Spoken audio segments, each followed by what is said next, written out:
कुलाबा कफ parade मधल्या सर्व सन्मान्य what should I do.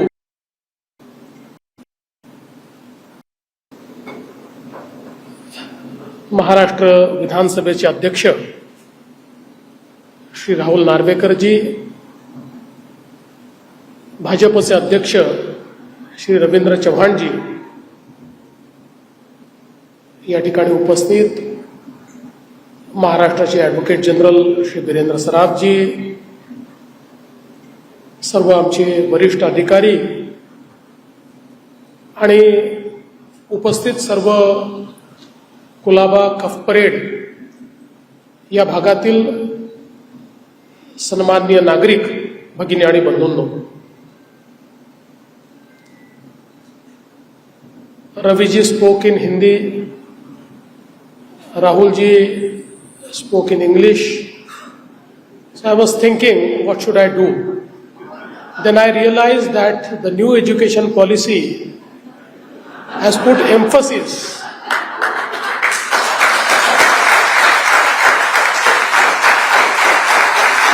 on tri-language formula. And there's one more reason that I am speaking in Marathi. All of us know that if I speak in English, my thoughts and views will reach you. If I speak in Hindi, along with you, it will reach the newspapers. But if I speak in Marathi, all these my media friends who are here will directly telecast my speech and it will reach the entire Maharashtra. And that is why I decided that I'll speak in Marathi. आज अतिशय आनंदाची गोष्ट आहे की महाराष्ट्र विधानसभेचे अध्यक्ष श्री राहुल नार्वेकरजी यांचा सत्कार कुलाबा कफ परेड मधल्या सर्व सन्मान्य नागरिकांनी आणि असोसिएशन्सनी मिळून या ठिकाणी केला. आणि या सत्काराकरता आपण मला निमंत्रित केलं, त्याबद्दल मी आपल्या सर्वांचे अतिशय मनापासून आभार मानतो. खरं म्हणजे मी असं म्हणेन की आपण सगळ्यांनी महाराष्ट्राच्या विधानसभेला एक हिरा दिलाय, एक असं व्यक्तिमत्व दिलंय की ज्यांनी आपल्या कार्याने, कर्तृत्वाने महाराष्ट्राच्या विधानसभेला एक नवीन दिशा दिली. खरं म्हणजे मगाशी रवीजींनी सांगितलं की सुरुवातीच्या काळात राहुलजी दुसऱ्या पक्षामध्ये काम करत होते आणि त्यावेळेसच आमची नजर त्यांच्यावर होती की हा चांगला काम करणारा, अतिशय हुशार, कायदे समजणारा अशा प्रकारचा तरुण आपल्यासोबत असला पाहिजे. आणि म्हणून मी त्यांना आमच्यासोबत भारतीय जनता पक्षामध्ये काम करण्याचं निमंत्रण दिलं आणि त्यांनी ते सहर्ष स्वीकारलं. आणि भाजपमध्ये पहिल्यांदा त्यांनी हर्षित आणि मकरंदला पाठवलं, कारण त्यावेळेस टेक्निकली येणं जरा कठीण होतं. पण टेक्निकली तिकडे असतानाच मनाने ते इकडे येऊन गेले होते आणि म्हणूनच त्यानंतर ते आमच्यासोबत आले. आणि आपल्याला माहिती आहे की पहिल्यांदा विधानसभेची निवडणूक त्यांनी लढवली. पण जसं रवीजींनी सांगितलं की मी मुख्यमंत्री असताना देखील ज्यावेळी त्यांचा परफॉर्मन्स बघायचो त्यावेळी कायद्यावर बोलणारे सभागृहात फार कमी लोक असतात. सभागृहात अनेक गोष्टींवर चर्चा होते, पण ज्याकरता आम्ही सभागृह तयार केलं आहे त्या लेजिस्लेशनच्या प्रोसेसमध्ये कमी लोक सहभागी होतात.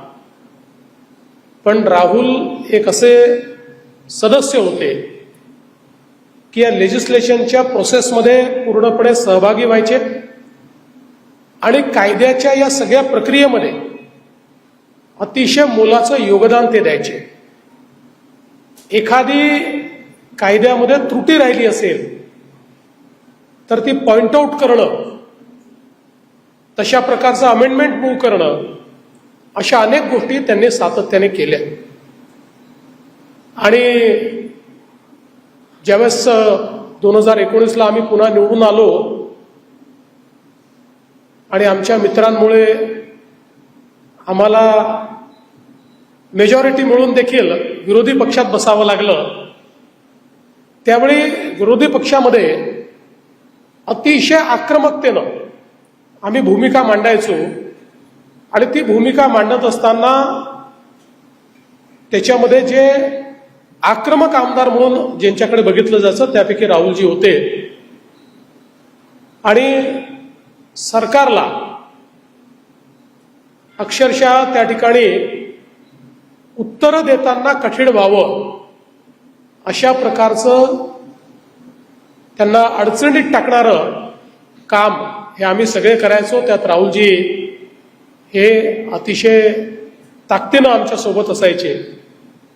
आणि दरम्यानच्या काळामध्ये आपल्याला कल्पना आहे की महाराष्ट्रामध्ये एक भूकंप झाला, म्हणजे राजकीय भूकंप, आणि आमचं सरकार पुन्हा परत आलं. आता ही जी वेळ होती ही अतिशय, ज्याला असं म्हणता येईल की कठीण अशा प्रकारची वेळ होती. आमचे एजी साहेब या ठिकाणी बसलेले आहेत, ते माझ्यापेक्षा चांगलं सांगू शकतील. इतका मल्टिपल लिटिगेशन्सचा तो काळ होता आणि इतक्या वेगवेगळ्या प्रकारचे संवैधानिक प्रश्न हे निर्माण झाले होते. आणि त्यावेळी मला हे माहिती होतं की I will need a speaker who understands law, who understands legislation. मला हे माहिती होतं की स्पीकर जो असतो हा in the normal course speaker हे सभागृह चालवतात, पण देर आर ऑकेजन्स की ज्यावेळी त्यांना एखाद्या न्यायाधीशाचं काम करावं लागतं, जजचं काम करावं लागतं आणि ऍक्च्युली हिअरिंग कंडक्ट करून त्याच्यावर जजमेंट देखील पास करावं लागतं. आणि तीच वेळ त्या काळामध्ये होती, कारण आपल्याला माहिती आहे की शिंदे साहेब हे ओरिजिनल शिवसेना घेऊन बाहेर पडले होते. नंतरच्या काळामध्ये अजितदादा देखील ओरिजिनल एनसीपी घेऊन बाहेर पडले. त्याच्यामुळे या मल्टिपल लिटिगेशन्समध्ये की ज्यावेळी every single move was monitored by the honourable supreme court, अशा परिस्थितीमध्ये माझ्यासमोर एकच पर्याय होता स्पीकर करता, तो म्हणजे Shri Rahul Narvekar. And when I reflect back, I would say I was absolutely right in choosing him as speaker. मी आमच्या वरिष्ठांना सांगितलं की एकच माणूस आहे जो अशा सिच्युएशनमध्ये नीट कायद्याच्या चौकटीत राहून त्या ठिकाणी हे न्यायदानाचं काम करू शकतो. आणि अक्षरशः त्यांनी जवळजवळ 1 वर्ष रोज हिअरिंग कंडक्ट केलं. त्यांच्यासमोर देशातले उत्तमात उत्तम वकील यायचे. Those lawyers who normally appear in the supreme court, आणि सर्वोच्च न्यायालयातले ज्यांना उत्कृष्ट लॉयर म्हटलं जातं असे सगळे लॉयर त्यांच्यासमोर आर्ग्युमेंट आणि काउंटर आर्ग्युमेंट करायचे. आणि ते सगळं ऐकून त्यांनी जजमेंट पास केलं. आणि त्यांनी पास केलेलं जजमेंट हे सुप्रीम कोर्टाच्या स्क्रुटिनीला खरं ठरलं, खरं उतरलं. आणि सुप्रीम कोर्टाने देखील त्यांनी घेतलेला निर्णय हा योग्य ठरवला. मला असं वाटतं की ही खूप महत्वाची आणि मोठी गोष्ट आहे. आणि म्हणून त्यावेळी देशामध्ये सर्वात यंग स्पीकर म्हणून, नॉर्मली आपल्याकडे प्रथा आहे की स्पीकर कोणाला बनवतात 6-7 वेळा निवडून आलेले, ज्यांना खूप माहिती आहे, ज्यांनी खूप कामकाज आपल्या सभागृहात केलेलं आहे. पण राहुलजी वॉज व्हेरी यंग.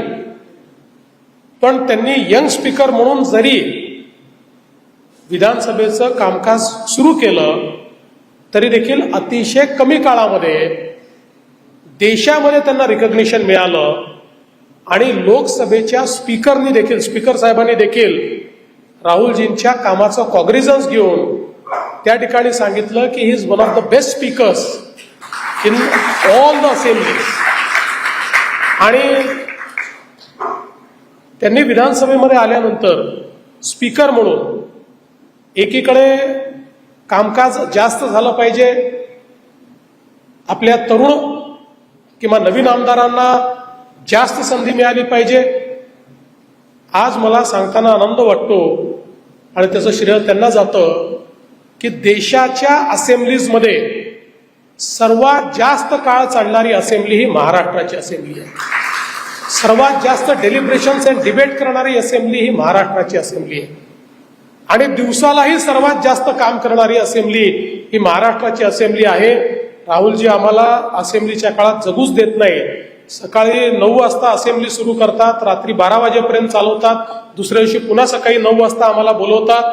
पण त्यामुळे सामान्यातल्या सामान्य माणसाचा जो प्रश्न आहे त्या प्रश्नावर चर्चा होते आणि त्या चर्चेच्या माध्यमातून निश्चितपणे त्या ठिकाणी लोकांना न्याय देण्याचं काम हे राहुलजींच्या माध्यमातून होतं. तसा त्यांचा एकच रेकॉर्ड आहे की perhaps he is the only speaker की ज्यांच्या मतदारसंघातच विधानसभा आहे.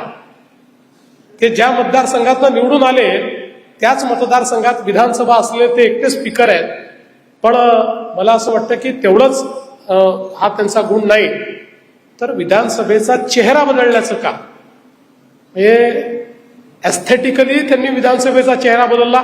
आज बघितल्यानंतर आमची 1980 साली तयार झालेली विधानसभा आज त्यांच्या नेतृत्वामध्ये कात टाकलेली आपल्याला पाहायला मिळते.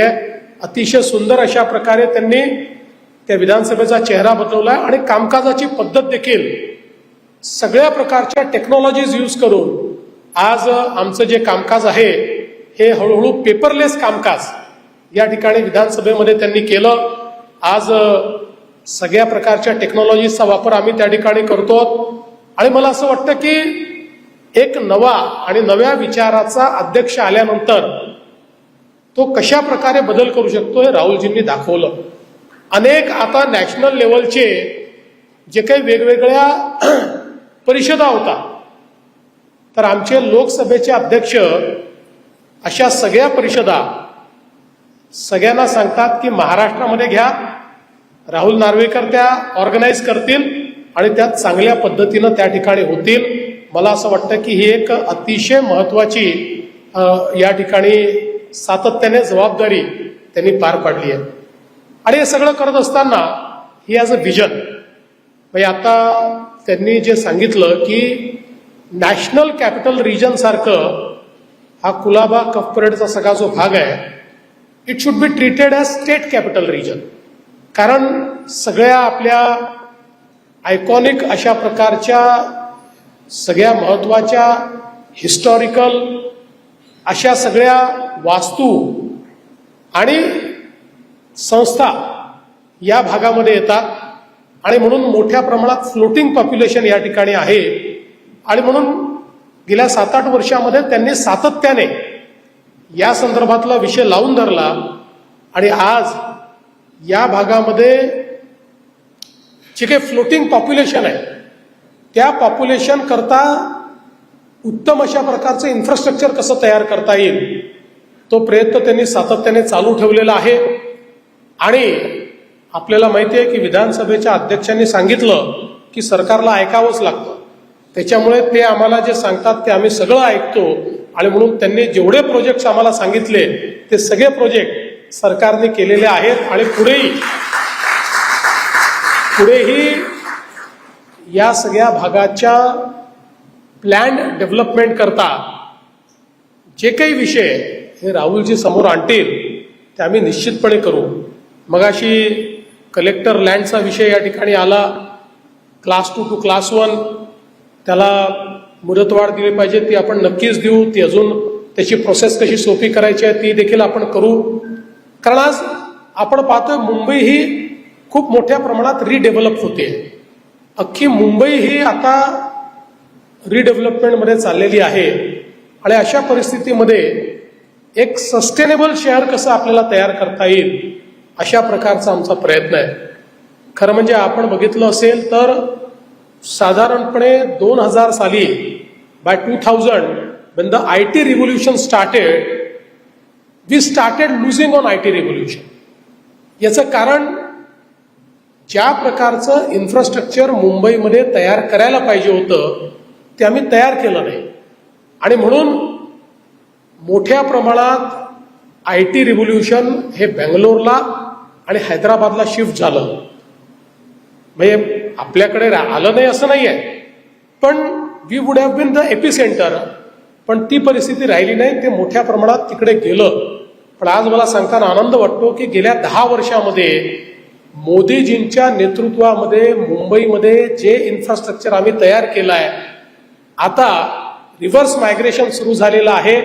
And now I take pride to tell you that the new startup capital of India is Maharashtra. It is no more Bangalore, it is no more Hyderabad. In the recent report, in the 2025 report of Startup India, Maharashtra by sheer number and also by investment is number 1 in the startup ecosystem. Again, AI driven startup, we are number 1. So in all categories of startups, right now Maharashtra is leading the way.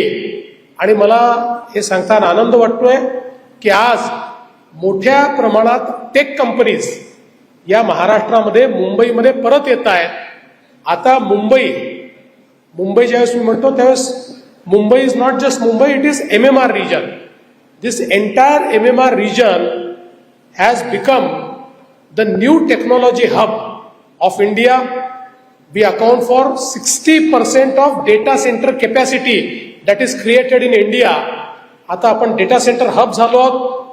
Atal सेतूमुळे आपण आता नवी मुंबईला जे जोडलेलं आहे, between Atal Setu and new Mumbai airport, we are creating a third Mumbai which will be 3 times bigger than the existing Mumbai.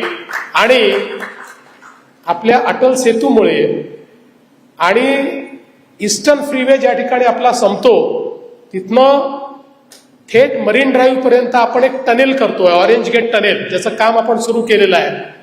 त्यामुळे काही दिवसांनी कफ परेडच्या लोकांना आपलं आताचं जे एअरपोर्ट आहे तिथे पोचायला जेवढा वेळ लागतो त्याच्यापेक्षा कमी वेळामध्ये कफ परेडचे लोक न्यू मुंबई एअरपोर्टवर पोहोचू शकतील. अशा प्रकारची सीमलेस कनेक्टिव्हिटी ही आपण या ठिकाणी तयार करतोय. आणि यासोबत आपल्याला कल्पना आहे की आता आपला कोस्टल रोड हा आपण बांद्र्यापर्यंत तो पोहोचलाय. बांद्रा वर्सोवा सी लिंक आपली सुरू झालेली आहे. वर्सोव्यापासनं भाईंदरपर्यंत पूर्णपणे सी लिंक, त्याचे काम, कोस्टल रोड त्याचं काम आपण सुरू केलेलं आहे. भाईंदरपासनं पुढे विरारपर्यंत आपण ही सीलिंग घेऊन जाणार आहोत. म्हणजे एकूण मुंबईचं एक इंटिग्रेशन आपण करतो. आपल्याला कल्पना आहे की मुंबईचा 60% ट्रॅफिक हा वेस्टर्न एक्सप्रेसवेवरनं जातो. हा संपूर्ण वेस्टर्न एक्सप्रेसवे डिकंजेस्ट करण्याकरता कंप्लीट कोस्टल कनेक्टिव्हिटी ही मुंबईला वेस्टर्न साईडला आपण देतो आहोत. ज्यामुळे पुढच्या काळामध्ये सगळ्यात ईज इन ट्रॅफिक हा मुंबईमध्ये आपल्याला पाहायला मिळेल. सोबत आपल्याला माहिती आहे मेट्रोचं नेटवर्क आपण सुरू केलेलं आहे. मेट्रो 3 तर इथनंच सुरू होते. मेट्रो 3 ही एक आपली लाईफलाईन आहे. आणि जवळपास 372 किलोमीटरचं मेट्रोचं नेटवर्क तयार करून एक प्रकारे कंप्लीट इंटिग्रेटेड अशा प्रकारचं आपल्या मेट्रोचा हा संपूर्ण आपण हे नेटवर्क तयार करतो. आणि मला हे देखील सांगितलं पाहिजे की पब्लिक ट्रान्सपोर्ट हे अधिक ॲक्सेसेबल करण्याकरता आणि ते एंड टू एंड लोकांना अवेलेबल राहिलं पाहिजे याकरता आपलं प्लॅनिंग आहे की कुठल्याही व्यक्तीला त्याच्या घरापासनं किंवा तो जिथे उभा आहे तिथपासनं 300 मीटरवर पब्लिक ट्रान्सपोर्ट मिळालाच पाहिजे आणि त्याला जिथे जायचं आहे त्याच्या 300 मीटरपर्यंत पब्लिक ट्रान्सपोर्टने तो जाऊ शकला पाहिजे. अशा प्रकारचं इंटिग्रेशन आपली मेट्रो असेल, आपली सबअर्बन रेल्वे असेल, आपली मोनो असेल किंवा आपली बस सिस्टीम असेल याचं आपण एकत्रित करतो. आणि यासोबत या संपूर्ण पब्लिक ट्रान्सपोर्टला एका सिंगल तिकीटवर आपण या ठिकाणी आणतो आहोत, ज्याची तयारी आपली झालेली आहे, जी आपण ऑलरेडी रोल आउट केलेलं आहे आणि आता त्याचे ट्रायल्स आपले चाललेले आहेत. पुढच्या काळामध्ये ज्यावेळेस हे सगळं नेटवर्क आपलं पूर्ण होईल त्यावेळेस मुंबई आणि MMR रिजन मधला कुठलाही व्यक्ती एक सिंगल तिकीट घेईल आणि एका सिंगल ॲपवर त्याला जिथे जायचं आहे आणि तो जिथे उभा आहे ते केवळ त्या ठिकाणी एंटर करेल तर त्याला त्याचा पूर्ण ट्रॅव्हल प्लॅन मिळेल. आणि या ट्रॅव्हल प्लॅनमध्ये त्या एका तिकिटावर तो हे सगळे मोड ऑफ ट्रान्सपोर्ट घेऊन पाहिजे त्या ठिकाणी पोचू शकेल. आणि आपला प्रयत्न आहे की मुंबई ही अशी ॲक्सेसेबल बनवायची की अगदी एका टोकाहून दुसऱ्या टोकापर्यंतही जायचं असेल तर लेस दॅन 60 मिनिट्स हा व्यक्ती पोचू शकला पाहिजे. अशा प्रकारची ॲक्सेसिबिलिटी ही मुंबईमध्ये आणण्याचा प्रयत्न आपण करतो. आणि म्हणून इन्फ्रास्ट्रक्चरचा विचार केला तर मोठ्या प्रमाणात आपण इन्फ्रास्ट्रक्चर तयार करतो. आज धारावी सारखा प्रकल्प जो मुंबईमध्ये नव्हे तर जगातला सगळ्यात मोठा प्रकल्प असेल, ज्यामध्ये 10 लाख लोकांना जे स्लम मध्ये राहतात त्यांना त्यांचं स्वतःचं पक्कं घर आपण त्या ठिकाणी देणार आहोत. आणि एवढंच नाही तर धारावी ही केवळ आपल्याकरता एक झोपडपट्टी नाही आहे, तर धारावी एक इकॉनॉमिक इंजिन पण आहे, एक ग्रोथ इंजिन पण आहे. कारण जेवढ्या प्रकारचे बिझनेसेस हे धारावीमध्ये आहे, वन कॅनॉट इमॅजिन इतक्या मोठ्या प्रमाणात त्या ठिकाणी वेगवेगळ्या प्रकारचे बिझनेसेस चालतात. म्हणजे आपल्याला मला सांगायला हरकत नाही की 2014ला मी मुख्यमंत्री झालो त्याच्या पूर्वीपर्यंत मी माझे झोळे कधीच कुठल्या ब्रँडचे घेतले नाही. जो ब्रँड पाहिजे तो धारावीत मिळतो, ते तयार करून देतात, तेच जोडे मी घालायचो. आणि तुम्ही ओळखू शकत नाही की हा तो ब्रँड आहे की हा ब्रँड आहे. इतकं चांगलं काम हे धारावीमध्ये होतं. त्यामुळे त्याचं हे जे एक इकॉनॉमिक नेचर आहे ते नेचर प्रोटेक्ट करत त्या ठिकाणी त्याला फॉर्मल इकॉनॉमीमध्ये आणत आपण हे काम करतोय. आणि पुढचा टप्पा आपला असा आहे की मला हे लक्षात येत आहे की आपण जर योग्य प्रकारे काम केलं तर पुढच्या 10 वर्षामध्ये आपण मुंबईला स्लम फ्री करू शकतो आणि प्रत्येकाला घर देऊ शकतो. आणि त्याच्याकडे जाण्याचा प्रयत्न हा आता आपला चाललेला आहे. आणि मला विश्वास आहे की मुंबईला एक अतिशय सस्टेनेबल सिटी म्हणून, मुंबईला एक लिव्हेबल सिटी म्हणून, ईज ऑफ लिव्हिंग असलेलं शहर म्हणून आणि अर्थातच एक व्हायब्रंट इकॉनॉमिक हब म्हणून पुढच्या काळामध्ये आपण डेव्हलप करणार आहोत. आपल्याला कल्पना आहे, मी 3ऱ्या मुंबईचं सांगितलं, पण आता वाढवणचं पोर्ट आपण तयार करतोय. गेले 30 वर्ष मुंबईला जी काही इकॉनॉमिक हब म्हणून प्रायमसी मिळाली ती JNPT पोर्टमुळे मिळाली. आता वाढवणचं जे पोर्ट आपण करतोय ते JNPT पोर्टपेक्षा 3 पट मोठं, देशातलं सगळ्यात मोठं आणि जगातल्या पहिल्या 10 मध्ये अशा प्रकारचं पोर्ट हे त्या ठिकाणी तयार होणार आहे. आणि ही जी कनेक्टिव्हिटी आपण तयार करतोय की ज्याच्यासोबत बुलेट ट्रेन देखील आपण तयार करतोय, या कनेक्टिव्हिटीमुळे 4थी मुंबई ही वाढवणपासनं तर वसई विरारकडनं हा जो सगळा भाईंदरकरचा येणारा भाग आहे या भागामध्ये आपण तयार करणार आहोत. त्यामुळे आज आपला प्रयत्न आहे महाराष्ट्राला 2030 सालापर्यंत $1 ट्रिलियन इकॉनॉमी तयार करण्याचा. पण आपला दुसरा प्रयत्न आहे की 2047 मध्ये ज्यावेळी भारतीय स्वातंत्र्याला 100 वर्ष पूर्ण होतील त्यावेळेस एकट्या MMR रिजनची इकॉनॉमी ही 1.5 ट्रिलियनची असेल, $1.5 ट्रिलियन इकॉनॉमी एकट्या MMR रिजनची आपण तयार करणार आहोत. इतक्या मोठ्या प्रमाणात या अपॉर्च्युनिटीज आज आपण तयार करतो आहोत. आणि हे सगळं करत असताना नार्वेकरजींसारखे आमचे सहकारी ज्यांना विजन आहे, हे आम्हाला त्या ठिकाणी विधानसभेमध्ये सगळे निर्णय घेत असताना विधानसभेच्या सर्वोच्च आसनावर बसून योग्य प्रकारे गाईड करतात आणि त्यांचं विजन देखील ते या विजनमध्ये इंटिग्रेट करतात आणि हे विजन अधिक चांगलं, अधिक पॉवरफुल करण्याचा प्रयत्न करतात. आणि म्हणून मी खरं म्हणजे आपल्या सगळ्यांच्या वतीनं त्यांचे मनापासून आभार मानतो आणि आपल्या सगळ्यांचे आभार मानतो की आपण एक उत्तम अशा प्रकारचा व्यक्ती महाराष्ट्राच्या विधानसभेत निवडून पाठवला. आपण जर त्यांना निवडून दिलं नसतं तर इतका चांगला व्यक्ती आम्हाला मिळाला नसता. म्हणून आपल्या सगळ्यांचे मी मनापासून आभार मानतो. आणि अशाच प्रकारे राहुलजींचं कार्य हे भविष्यातही चालत राहावं. त्यांनी जी स्वप्न या ठिकाणी आपल्या मतदारसंघाकरता कुलाबा कफ परेड करता पाहिली आहेत ती तर पूर्ण व्हावीतच, पण त्यांची स्वप्न केवळ कुलाबा कफ परेड पर्यंत मर्यादित नाहीत, त्याच्या पलीकडचीही त्यांची स्वप्न आहेत. त्यामुळे महाराष्ट्राच्या विकासामध्ये त्यांचं योगदान आणि त्यांची स्वप्न ही पूर्ण करण्याकरता ईश्वर त्यांना शक्ती देव, अशा प्रकारची ईश्वरचरणी प्रार्थना करतो आणि माझं बोलणं संपवतो. धन्यवाद. जय हिंद, जय महाराष्ट्र. एबीपी माझा, उघडा डोळे बघा नीट.